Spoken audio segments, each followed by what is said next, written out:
The global balance of power is changing. This is not a sudden event. It is the result of long economic and political trends. At the center of this monumental shift is China. The nation was once primarily agrarian. It transformed rapidly. Today, it is a global economic powerhouse. This rapid rise is reshaping international trade. It is reshaping diplomacy. It is reshaping the structure of global alliances. These alliances have defined the world for nearly a century. To understand this, we must look at how the old order was built and how a new one is taking shape, driven by new interests and new centers of influence. We are moving away from a world dominated by a single superpower. The certainties of the post-Cold War era are fading. A more complex and contested landscape is emerging. China's economic gravity is pulling nations into its orbit. New dependencies are forming. New opportunities are emerging. Countries are re-evaluating traditional partnerships and strategic calculations. Decisions made in Washington, D.C. and in Beijing have a profound influence on the rest of the world. Other nations must navigate a delicate path between two giants, ripple across the globe. This is the new reality of 21st century international relations. This video will explore the key drivers of this transition. It will begin with the foundation of the US-led order after World War II. Then we trace China's economic journey and its growing influence on the world stage. The American century. To understand today's world, we must first look back to the end of World War II. Much of Europe and Asia lay in ruins, building a post-war order. The United States, by contrast, emerged with its industrial base intact and its economy booming. This unique position of strength allowed it to take the lead in shaping the post-war global order. American leaders understood that their country's prosperity and security were linked to a stable and open international system. They set out to build institutions that would promote peace-free trade and democratic values, all underwritten by American power. The cornerstone of this new system was the Bretton Woods Agreement of 1944 and democratic values. This established the International Monetary Fund, the IMF, and the World Bank, institutions designed to stabilize global finance and fund reconstruction. Crucially, the US dollar was established as the world's primary reserve currency, giving the United States immense economic leverage. This financial architecture was complemented by a security framework. The formation of NATO in 1949, along with a network of bilateral alliances in Asia and beyond, projected US military power across the globe. These institutions were not just about power, they were also about creating a predictable world. They established rules for international trade and for finance that benefited many nations, fueling decades of global economic growth. The General Agreement on Tariffs and Trade, GATT, later the World Trade Organization, the WTO, worked to lower trade barriers. For decades, this American-led system provided a framework for international cooperation. It was a unipolar moment where the United States acted as the central organizer, the lender of last resort, and the final guarantor of global security. This system defined the global order for more than 70 years. It was so successful that it became the accepted background of international politics. Nations aligned with the United States not only for security, but also for access to its vast consumer market and advanced technology. The American model of free markets and democratic governance was seen by many as the ultimate destination for global development. China's journey followed a very different path. After decades of isolation, leaders made a pivotal decision in the late 1970s to open the country. The policy, reform and opening up, unleashed one of the fastest economic transformations in history. China invited foreign investment. It created special economic zones. It leveraged a vast labor force, becoming the world's factory. It focused relentlessly on manufacturing, building an industrial base that could produce simple textiles, producing sophisticated electronics, all at enormous scale and low cost. The export-oriented strategy was spectacularly successful. The economy grew at a blistering pace for decades. Hundreds of millions were lifted out of poverty. China joined the World Trade Organization in 2001. By the 2000s, it was no longer just a workshop.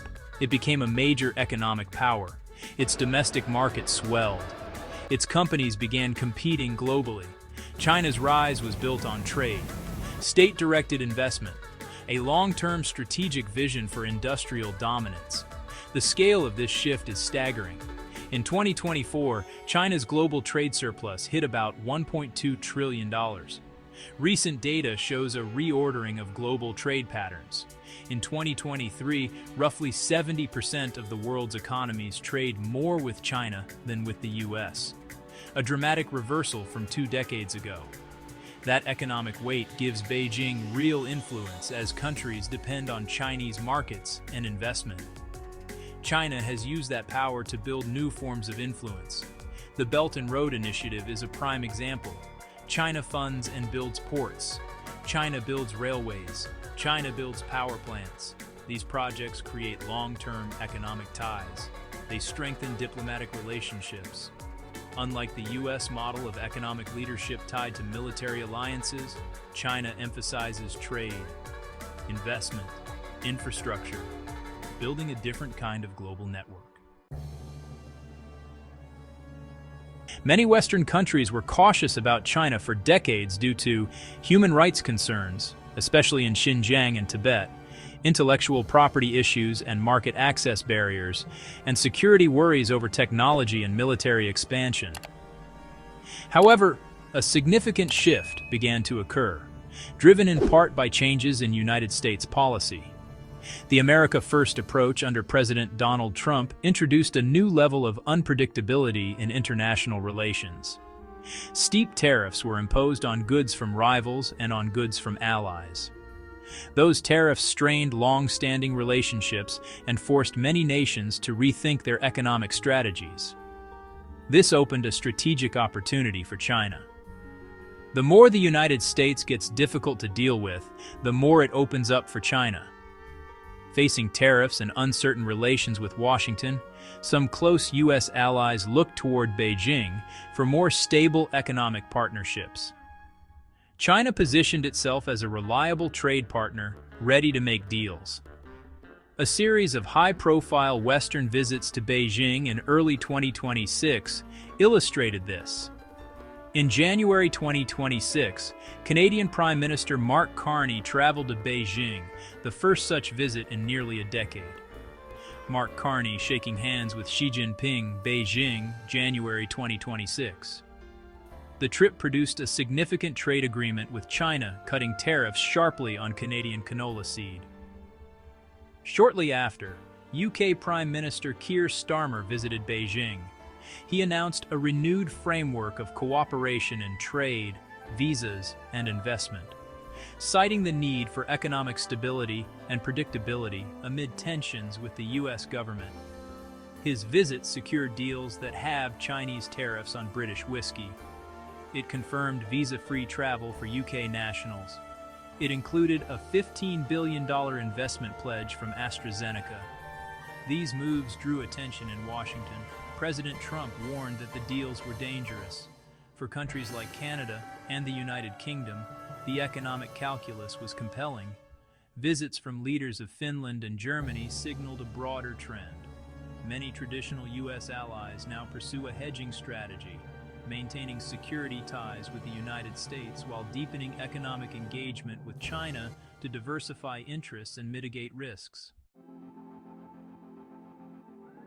The rise of China and the recalibration of Western alliances do not signal a simple end of American dominance. Instead, they indicate a profound transition toward a more complex and fragmented global order. We are entering a multipolar world, where power and influence are distributed among several major states and regional blocs. The United States remains a formidable military and financial power, but it no longer sets the global agenda alone. China, the European Union, Russia, India, and other rising powers will increasingly assert their own interests. International relations will be less about fixed loyalties and more about fluid, interest-based coalitions. Nations will choose based on pragmatic calculations rather than rigid ideological alignment. A country might align with the United States on security matters, partner with China on trade, and infrastructure collaborate with the European Union on climate change regulations. Diplomacy will mean balancing relationships with multiple major powers simultaneously, far more challenging than the unipolar 90s. This reality brings risks and opportunities. Risk: a more chaotic world, where competition could lead to instability and conflict. Concerns: China's authoritarian model, territorial claims, and economic leverage for political ends. Opportunity: a more balanced and equitable system, with more voices helping solve pandemics and environmental degradation. The future will be a messy mix of intense competition and necessary cooperation. The world is not returning to a bipolar Cold War-style confrontation. Economic interdependence between the United States and China is far too deep for a complete decoupling. Leaders in Washington, Beijing, and other capitals must manage this complex relationship. They must compete vigorously while cooperating where interests align. The balance of power will shift through countless daily interactions in technology, finance, and diplomacy.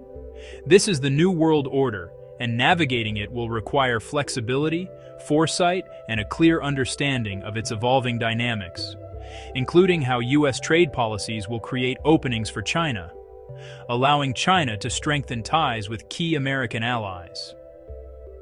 The goal is a clear, simple explanation of this major geopolitical shift. The story is not one nation replacing another. It is a nuanced diffusion of power, the emergence of a multipolar world. Influence will be negotiated among many states, not dictated by one.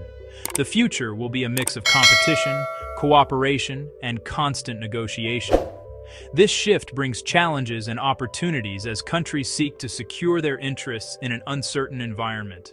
A world in transition, the shifting sands of global power. We are entering a multipolar era where power is shared, contested, and negotiated every day in every capital.